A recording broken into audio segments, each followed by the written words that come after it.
Hello students, good evening. Learn 24 academy में आपका स्वागत है। देखिए स्टूडेंट्स, हम डेली बेसिस पे आपके लिए द हिंदू न्यूज़पेपर में से करंट अफेयर्स के टॉपिक लेकर आते हैं। ये जो टॉपिक हैं आपके polity, history, environment, economy, science, tech, person and news से रिलेटेड हो सकते हैं, जहाँ से आपके एग्जाम में क्वेश्चन पूछे जा सकते हैं। तो आज ही बिना देरी करे स्टार्ट करते हैं आज का न्यूज़पेपर। अब देखिए यहाँ पर पहली खबर आप देखिए, world first 3D printed mosque in the Saudi Arabia. तो दुनिया की जो पहली ऐसी 3D प्रिंटेड मॉस्क है, मॉस्क मतलब मस्जिद का निर्माण कहाँ किया गया है? सऊदी अरेबिया में किया गया है। और ये मॉस्क की डिज़ाइन आप देख सकते हैं, ये रही यहाँ पर, ठीक है। तो ये आप देख लीजिए। आज ये इसके बारे में पढ़ते हैं जहाँ से आपके एग्जाम में क्वेश्चन पूछे जा सकते हैं। अब देखिए ये जो मॉस्क है ना, ये मॉस्क कहाँ लगाई गई है? सबसे पहला क्वेश्चन तो ये बन जाएगा। तो सऊदी अरेबिया में इसका निर्माण किया गया है। तो सऊदी अरेबिया में भी कहाँ किया गया है? तो ये जेदा शहर अल जवाहर उपनगर में इसका निर्माण किया गया है। और इसका जो नाम है, मॉस्क का नाम रखा गया है दिवंगत अब्दुल अजीज़ अब्दुल्ला शरबत ली के नाम पर ये नाम रखा गया है। तो ये नाम आपके लिए काफ़ी ज़्यादा इंपॉर्टेंट हो जाता है।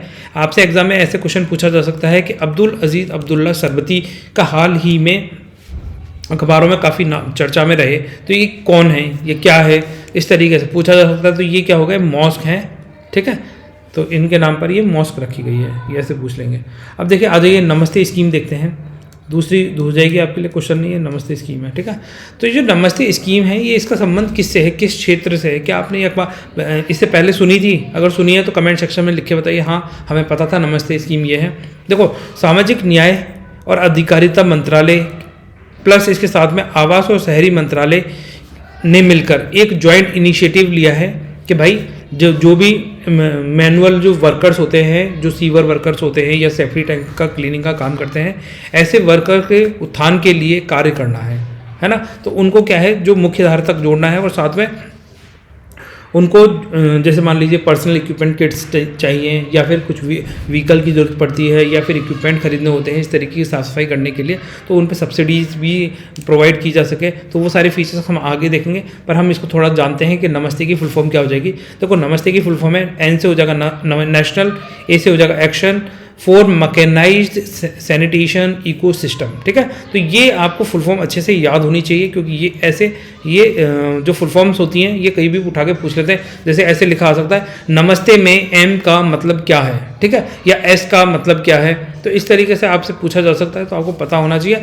National action for mechanized sanitation and ecosystem, तो जो भी सैनिटेशन के वर्क है वो कैसे करने हैं, मैकेनाइज्ड करने हैं, इस तरह का एक इकोसिस्टम डेवलप करने की बात कर रहे हैं। कौन दो मिनिस्ट्री मिलकर आई है? एक तो सोशल जस्टिस एम्पावरमेंट मिलकर आई है और दूसरी ministry of housing and urban affairs के द्वारा, है ना। सोशल जस्टिस हो जाएगी और दूसरी हो जाएगी ministry of housing and urban affairs, ठीक है। ये दो मिनिस्ट्री का नाम अच्छे से याद रखना है। अब जो दूसरी बात यह है कि इस स्कीम को कब से कब तक के लिए लॉन्च किया गया? तो फाइनेंशियल ईयर 2023-24 से 25-26 तक ये चलेगी ये स्कीम, ठीक है। इसमें जो बजट का प्रोविजन किया गया है 349.73 करोड़ रुपीज़ का प्रोविजन रखा गया है बजट में।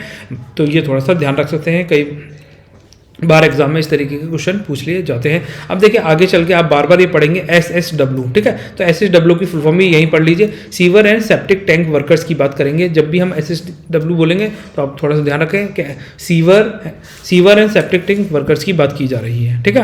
अब आ जाइए इसके की कंपोनेंट्स देख लेते हैं। देखो, जो नमस्ते स्कीम है ये SSW को समर्थन और सशक्त बनाने के लिए डिज़ाइन किए गए घटकों में शामिल है। तो जो sewer and septic tank workers हैं उनको क्या करना है? समर्थ करना है, सशक्त बनाना है, एम्पावर करना है, ठीक है। सो उनको सपोर्ट करना है जो भी उनको ज़रूरत हो। इसके साथ साथ यहाँ पर 1 लाख ऐसे SSW की पहचान की जाएगी और एक इस तरह का डेटाबेस तैयार किया जाएगा जिसमें उनके बारे में इंफॉर्मेशन हो पूरी। जब भी उनकी ज़रूरत पड़े तो उनको बुलाया जा सके या उनको कोई किसी स्कीम से जोड़ना हो तो एक साथ जोड़ दिया जा सके। तो एक डेटाबेस तैयार करने की बात कर रहा है। तो इन सबकी की क्या की जाएगी? प्रोफाइलिंग की जाएगी। इसके अलावा प्रधानमंत्री जन आरोग्य योजना से इनको कनेक्ट किया जाएगा। जो हेल्थ बेनिफिट्स हैं, हेल्थ इंश्योरेंस है, वो सारी हेल्थ फैसिलिटीज़ इन वर्कर्स को भी उपलब्ध कराई जा सके, ठीक है। हेल्थ से रिलेटेड जो इंश्योरेंस होता है प्रधानमंत्री जन आरोग्य योजना से, इनको क्या करना है? जोड़ना है। इसके साथ साथ जो sewer and septic tank workers है, इनको क्या है सेफ्टी ट्रेनिंग भी, सुरक्षा प्रशिक्षण भी प्रदान करने की बात की गई है इस स्कीम के तहत कि भाई इनको है ना, इनके जान माल की हानि ना हो, इसलिए इनको सुरक्षा प्रशिक्षण जो भी देना है वो अच्छे तरीके से दिया जा सके। इसके अलावा देखो इनको पूंजीगत सब्सिडी जिसे बोलते हैं कैपिटल सब्सिडी भी दी जाएगी। कितनी दी जाएगी? 5 लाख रुपए तक की दी जाएगी। और ये भी पॉइंट काफ़ी ज़्यादा इंपॉर्टेंट हो जाता है, स्टेटमेंट में पूछ लेते हैं, 3-4 स्टेटमेंट आते हैं ना, इनमें से कौन सा नहीं है, तो ये तो है, ऐसे याद रखें, ठीक है। तो 5 लाख रुपए तक की क्या है कैपिटल सब्सिडी दी जा रही है। आपसे ऐसे ऐसे भी लिखा सकता है कि ये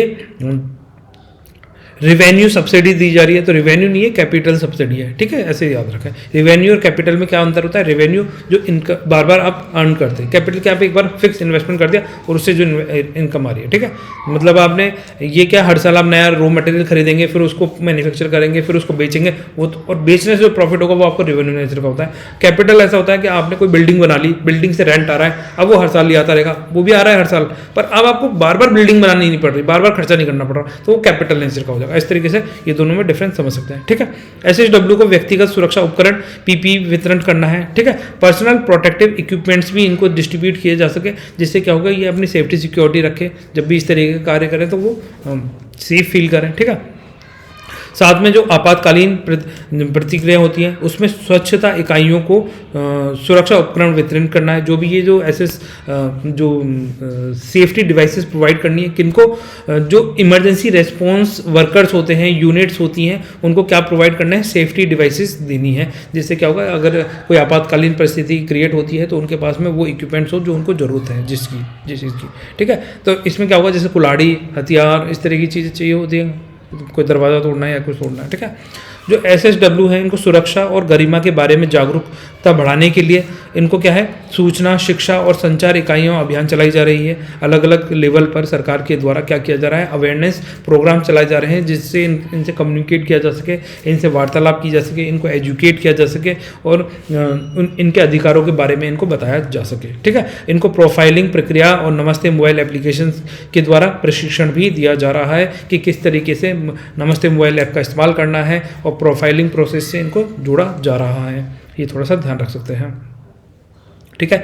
तो ये जो नमस्ते योजना का पहला घटक एसएसडब्ल्यू की प्रोफाइलिंग करके एक अद्वितीय नमस्ते आईडी निर्दिष्ट करके उनका एक राष्ट्रीय डेटाबेस बनाने पर केंद्रित है। तो ये क्या, ये जो नमस्ते स्कीम क्या कर रही है कि ये सभी जितने भी वर्कर्स हैं इन सबको एक तरीके से नेशनल प्रोग्राम के तहत एक नेशनल डेटाबेस क्रिएट किया जा रहा है। ये थोड़ा सा ध्यान रखें, ठीक है।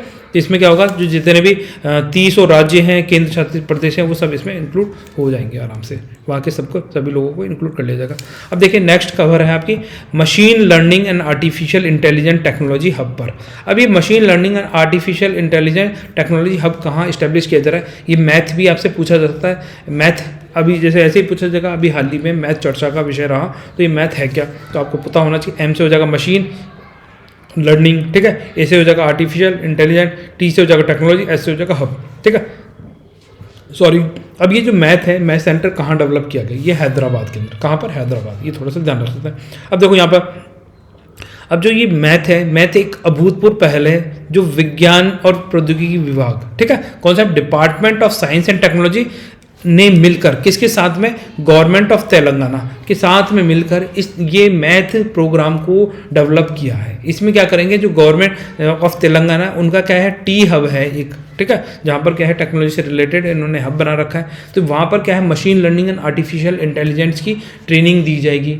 इस तरीके से सेंटर डेवलप कर दिया जाएगा। अगर किसी को इनोवेशन करना है तो वो यहाँ पर आए और अपना इनोवेशन आसानी से कर सके। इस तरीके की टेक्नोलॉजीज डेवलप कर दी जाएंगी। Machine learning and artificial intelligence से रिलेटेड कोई भी बंदा परेशान ना हो, उसको अगर कुछ इक्विपमेंट चाहिए तो वो यहाँ आसानी से मिल लें। कोई स्टार्टअप करना है तो उसको उसकी पूरी जानकारी दी जा सके। तो इस तरीके से ये machine learning and artificial intelligence के क्षेत्र में department of science and technology and government of Telangana के द्वारा ये मैथ प्रोग्राम शुरू किया गया है। ये थोड़ा सा ध्यान रखें, ठीक है। ये मैथ प्रोग्राम आपसे पूछा जाए तो आपको पता होना चाहिए। अब देखिए जो टी हब ने एक पूरी मंजिल, ठीक है, तो ये टी हब कहाँ पर है? तेलंगाना में। तो यहाँ की पूरी एक मंजिल मैथ को समर्पित कर दी गई है। मैथ मतलब machine learning and artificial intelligent technological hub. ये ऊपर यहाँ पर पूरी फुल फॉर्म लिखी हुई है, इसको बार बार पढ़ें, 2-3 बार पढ़ें, आपको याद रहेगी।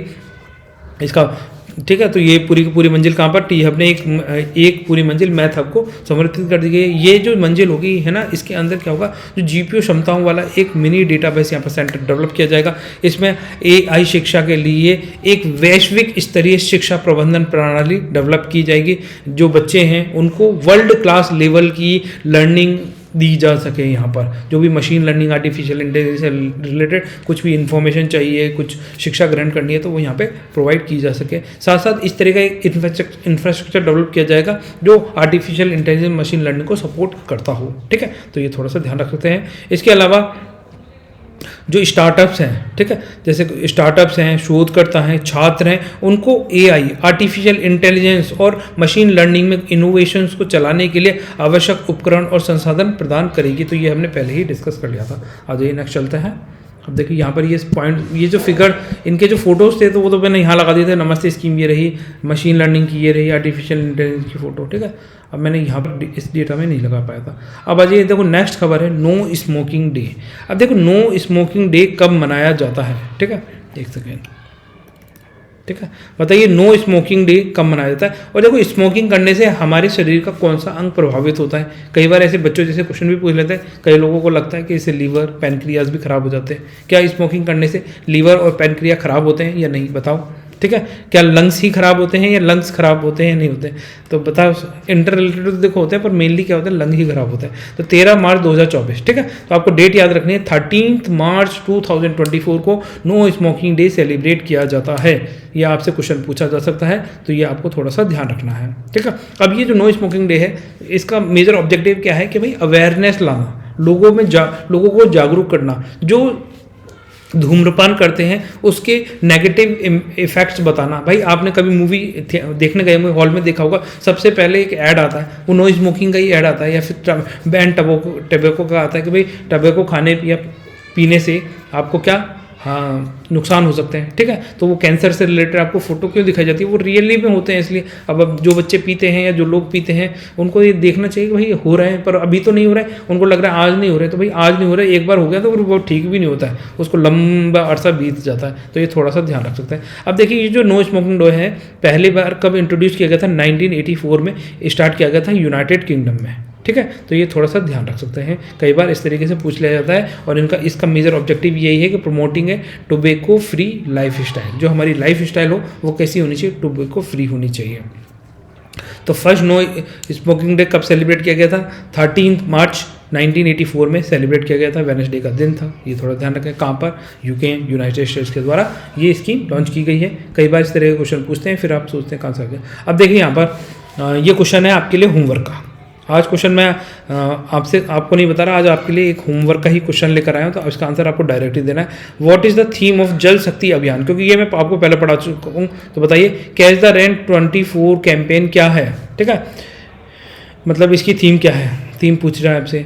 वैल्यूइंग वाटर, जल शक्ति से विकास, नारी शक्ति से जल शक्ति, और source sustainability for drinking water. ठीक है, तो ये बिल्कुल ईजी सा क्वेश्चन है। और इस तरह के क्वेश्चन जब एग्जाम में आ जाते हैं और आपने नहीं पढ़े होते हैं तो आपको बड़ा दुख होता है। तो इसीलिए इस तरह के क्वेश्चन मैं बार बार लेकर आ रहा हूँ, जिससे आपकी तैयारी और ज़्यादा मजबूत हो सके। तो देखो, आपको अगर वीडियो पसंद आता है तो वीडियो को लाइक कर दीजिए, चैनल को सब्सक्राइब कर लीजिए। और आपकी कोई क्वेरीज है, कोई सजेशन है, तो उसके बारे में आप कमेंट सेक्शन में लिख सकते हैं। तो फिर स्टूडेंट मिलते हैं नेक्स्ट लेक्चर में, तब तक के लिए बाय। आप सब लोग खुश रहें, अपना ध्यान रखें।